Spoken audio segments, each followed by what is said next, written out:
The live TV, सच सबसे आगे। Hello दोस्तों, मेरा नाम राशिद जहीर है और आप देख रहे हैं द लाइव टीवी। खबरें बहुत जल्दी इसलिए बतानी पड़ रही हैं कि बहुत तेज़ी से सिनेरियो बदल रहा है इजराइल और फ़लस्तीन के अंदर। फिलहाल ताज़ा बयान जो है वहाँ के विदेश मंत्री का, इजराइल के विदेश मंत्री का, लेकिन उसका क्या बयान है, उसने ट्विटर पे क्या कहा है, ये बात बताने से पहले मैं आपको ये बताना चाहता हूँ कि अमेरिका का काला चेहरा फिर एक बार इजराइल के विदेश मंत्री के ट्वीट करने से जाहिर हो चुका है। अमेरिका जहाँ एक तरफ दुनिया को ये बताने की कोशिश करता है कि मैं पूरी दुनिया के अंदर अमन पैदा करने की कोशिशें करता हूं, उसका चेहरा, उसकी नीयत इजराइल के विदेश मंत्री के इस ट्वीट से बिल्कुल साफ हो जाती है, जिसमें इजराइल के विदेश मंत्री ने अमेरिका का शुक्रिया अदा किया। क्यों किया? वो इसलिए किया कि अमेरिका ने तीसरी बार यूएनओ के अंदर जो अभी एक इजलास हुआ था, अधिवेशन हुआ था, वहां पर जो उसका स्टेटमेंट आना था, ज्वाइंट स्टेटमेंट, उसको अमेरिका ने तीसरी बार रोक दिया। तो विदेश मंत्री इजराइल के ने यह कहा है कि हम अमेरिका का शुक्रिया अदा करते हैं यूएनओ के उस स्टेटमेंट को रोकने के लिए जिसमें यूएनओ ने जंगबंदी को रोकने का आह्वान किया था और हमें हमले से रोकने की तायद की थी। यानी कि जो जंग बंदी करने का एक ज्वाइंट स्टेटमेंट यूएनओ को देना था, उसको रोकने के लिए जब अमेरिका ने इस काम को किया, तो इजराइल का विदेश मंत्री इस बात के लिए कांग्रेचुलेट करता है अमेरिका को कि आपने बहुत अच्छा काम किया। कहीं यूएनओ अपना ज्वाइंट स्टेटमेंट ये ना दे देता कि हम जंगबंदी करें। हालांकि वो रुकता नहीं, अमेरिका जो चाहता है वही वो कर रहा है। लेकिन ये देखिए कि अमेरिका जहां दुनिया को ये बताने की कोशिश कर रहा है कि मैं दुनिया के अंदर अमन पसंद मुल्क हूं और चौधरी अगर मैं पूरे दुनिया का हूं तो मैं अमन की बातें करता हूं, लेकिन उसने बार बार यूएनओ के इस स्टेटमेंट को रोकने की बात को कहा और रुकवा दिया। इसके जवाब में हुआ यूं है कि यूएनओ को जो अध्यक्ष है उसने इस बात को तो माना और तीसरी बार ज्वाइंट जो उसका स्टेटमेंट आना था उसको रोक दिया। लेकिन ओआईसी जो अभी मुस्लिम मुल्कों की एक बाकायदा मीटिंग हुई थी, वहां से उनकी एप्लीकेशन पर, उनके इसरार पर, उनके कहने पर 20 मई यानी कि आने वाला जो एक 20 मई है, उसमें सुबह 10 बजे उसने एक बाकायदा जनरल असेंबली का अधिवेशन बुलाया है, जिसमें यह मशवरा होगा कि इजराइल और फलस्तीन के इस तनाज़े को, इस जंग को किस तरह से बंद किया जाए। हालांकि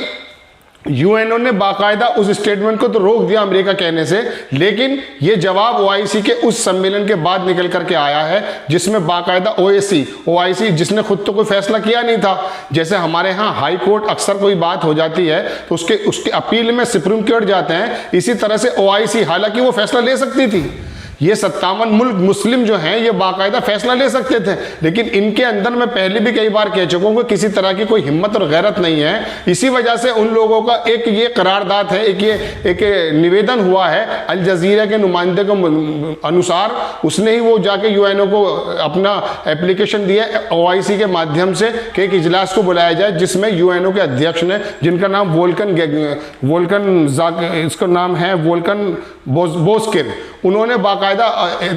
इसको जो है अधिवेशन को बुलाया है और बुलाने के बाद 20 मई सुबह 10 बजे से इसके बारे में एक हंगामा खेज मीटिंग होने के आसार हैं। तो दो खबरें तो आपको ये बतानी थी कि अमेरिका का चेहरा जो काला है,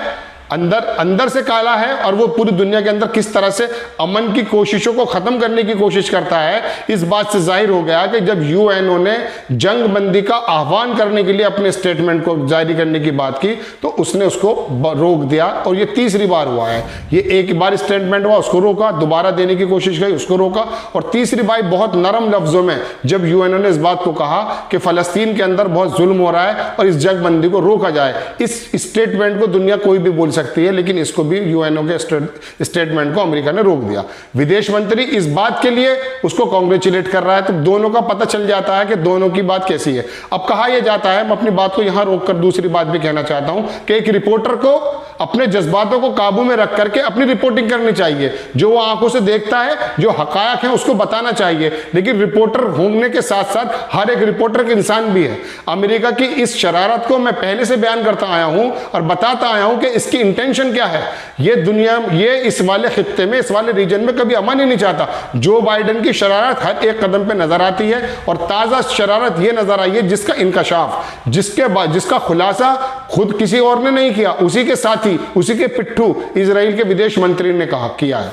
ये तो खबर हो गई, मैंने आपको अमेरिका के बारे में बताया और ये बताया कि यूएनओ किस तरह से 20 मई की सुबह 10 बजे एक अधिवेशन बुला रहा है ओआईसी के कहने पर। तीसरी खबर इसमें मैं आपको एक बात और बताना चाहता हूं कि चीन, जैसा कि मैंने कहा था कि चीन इसमें एक्टिव रोल प्ले करने के लिए बाकायदा अग्रसर है और तेजी से इसके अंदर आगे अपनी बात को कह रहा है। पहली बार चीन ने इसराइल को बराह रास्त यानी कि डायरेक्टली कहा है कि मुसलमानों के खिलाफ जो आप जुल्म कर रहे हैं, ये शब्द जो मैं कह रहा हूं ये बाकायदा विदेश मंत्रालय जो चीन का, उसके प्रवक्ता, उसका नाम मैं आपको बता देता हूं,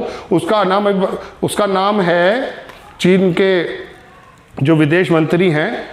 उनके प्रवक्ता, उसका नाम है जाओ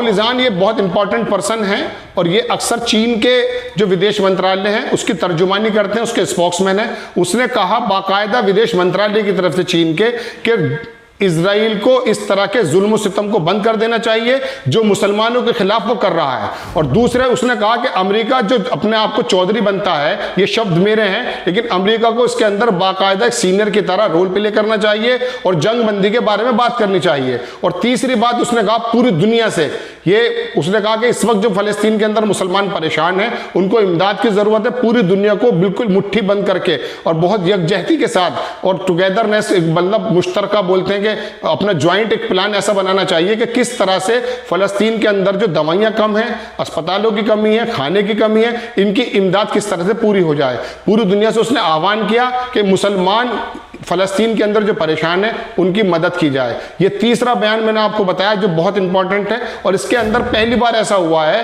कि चीन ने बाकायदा इसराइल को डायरेक्टली इस बात को कहा है कि आप इस झगड़े को, इस जंग को बंद कर दें और जो मुसलमानों पे आप बमबारी कर रहे हैं, जुल्म कर रहे हैं, उसको बंद कर दें। ये एक बहुत बड़ा बयान है और चीन की सरगर्मी को जताता है और भविष्य में जो उसकी एक ख्वाहिश है उसका भी एक्चुअली दूसरी सुपर पावर बनना है। उसकी जो ख्वाहिश है कि अमेरिका को धता बताते हुए अपने रोल को प्ले करना है, इस बयान से बिल्कुल साफ जाहिर होता है कि चीन अब चुप बैठने वाला नहीं है और बाकायदा इसके अंदर अहम रोल उसने पहले भी प्ले किया है और अब वो पीछे हटेगा नहीं, उसके अंदर एक रोल अदा करने वाला है। और इसराइल को बाकायदा इधर रशिया की तरफ से भी मिल चुकी धमकी, इधर चीन की तरफ से ये जो बात निकल कर है, जो उसके प्रवक्ता ने बताई है, उससे सुनने के बाद वाकई उसकी नींद उड़ी होगी और उसको सोचने पर मजबूर होगा कि मैं जो जुल्म कर रहा हूं उसको किस तरह से मुझे कंट्रोल करना है, रोकना भी है या नहीं। ये चौथी बात मैं आपको और बता देता हूं कि पाकिस्तान भी इसके अंदर बिल्कुल सरगर्म है, जैसे टर्की और ईरान है। बाकायदा पाकिस्तान का विदेश मंत्री जो शाह महमूद कुरैशी है वो टर्की गया और वहां पर उसने बाकायदा इसके बारे में अपना तबादला ख्याल, अपना मशवरा टर्की के विदेश मंत्री और वहां के उर्दुगान से भी किया और वहां से 4 विदेश मंत्री, तुर्की का और सूडान का और फलस्तीन का जो 3 विदेश मंत्री और खुद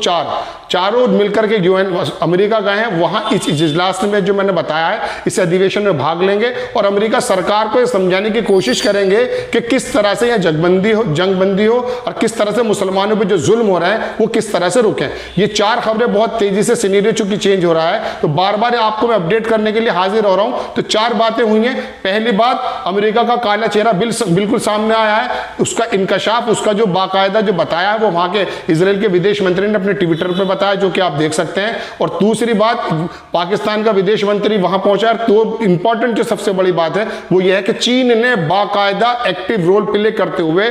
इजराइल को चेता दिया है कि आप इस जंगबंदी को बंद करें। क्योंकि चीन की बात ऐसी नहीं है जैसे ओआईसी के 57 मुल्कों की है। हालांकि चीन के इंटरेस्ट भी मैं आपको बता दूं कि ये पूरा धड़ा, ये जो मुस्लिम ममालिक का धड़ा है, जो 57 देशों की ओआईसी बनी हुई है, वो इस तरह से भी बात कर रहा है कि मुझे नया सुपर पावर बनने में इन लोगों की जरूरत है, तो वो इसलिए भी बोल रहा है। हालांकि उसका अपना इसराइल से कोई अपना डायरेक्ट कोई झगड़ा नहीं है, लेकिन उसके बावजूद इस क्षेत्र के अंदर अपनी सुपर पावर बनने के लिए एक नया कदम है। लेकिन उसको सुपर पावर बनना हो या उसको सुपर पावर बनना हो, ये बात अलग है। लेकिन फिलहाल जो मजलूम जो मुसलमान फलस्तीन के हैं उन पे जो इसराइल किसी तरह की बमबारी कर रहा है। 5वीं बात भी मैं लगा हाथ आपको बताते चलता हूं कि यूट्यूब पर अक्सर मैं ये देखता हूं कि इस तरह की बातें हो रही हैं कि इसराइल को तबाह कर दिया गया। ये मैं कई बार कह चुका हूं और इसराइल को खत्म कर दिया, ऐसा नहीं है। कल का ही रात का मैं बता देता हूं आपको कि इतना जबरदस्त अटैक किया है इसराइल ने वहां पर कि वहां पर 20 लोगों की एक साथ जान चली गई है और बहुत बमबारी की गई है। और एक मैंने आपसे पहले भी कहा था कि जिस तरह से अल जजीरा के ऑफिस पर हमला हुआ हुआ है। इसी तरह से एक बड़ा प्रेस और है, उस पर भी उसने हमला किया, टारगेट किया, उसकी बिल्डिंग को खत्म किया। इसके अलावा इजराइल के अंदर भी जो फलस्तीनी मुसलमान है वेस्ट बैंक के अंदर, वहां पर भी झड़पें शुरू हैं। कल 3 लोगों को मारा गया इजरायली अखबार के मुताबिक, लेकिन 20 फलस्तीनियों को मार दिया गया है। लेकिन वहां के फलस्तीन भी अपनी जान देने को तैयार हैं और वहां के 2 इजरायली सैनिकों को उन्होंने भी मार गिराया है। एक लड़का फलस्तीन के अंदर गैरत में आके उसने ये किया है कि वो अपनी जीप को लेकर के वहां जो वेस्ट बैंक के अंदर फलस्तीन इजराइल की जो चौकियां थी उसके ऊपर चढ़ा दिया, उसको पकड़ा गया है, उसको जेल भेज दिया गया। तो फलस्तीन का मुसलमान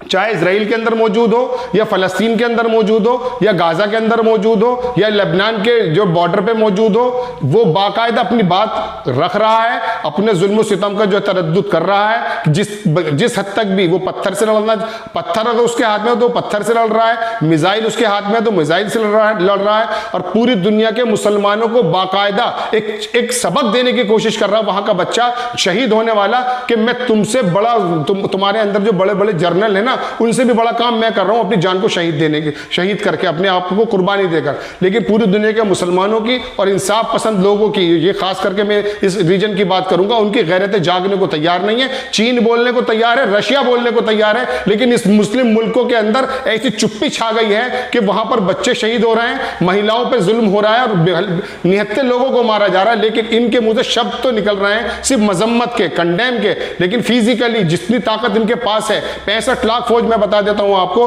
कि 60 से 65 लाख इन मुस्लिम मुल्कों के पास फौज है। इसका 10% भी हिस्सा अगर वो वहां पर लगा दें तो इजराइल की इतनी हिम्मत नहीं है कि वहां मासूम बच्चों को बॉम्ब के जरिए मारा जाए। तो ये एक सोचने का मकाम है। लेकिन इसके अंदर खुशी की बात है कि चीन, जिस तरह से मैंने आपको सुबह भी अपडेट किया था कि जिस तरह से रशिया ने धमकी दी है, इस तरह से चीन ने भी बराह रास्त इजराइल को धमकी देकर उसकी रातों की नींद उड़ा दी है। और अब सोचने पर इजराइल मजबूर होगा। हो सकता है अगला बार एशिया और मिडिल ईस्ट के मुसलमान इकट्ठे होकर, बाकी इकट्ठे होकर के इजराइल पर कर दें, चीन और रशिया की शाबाशी के बाद।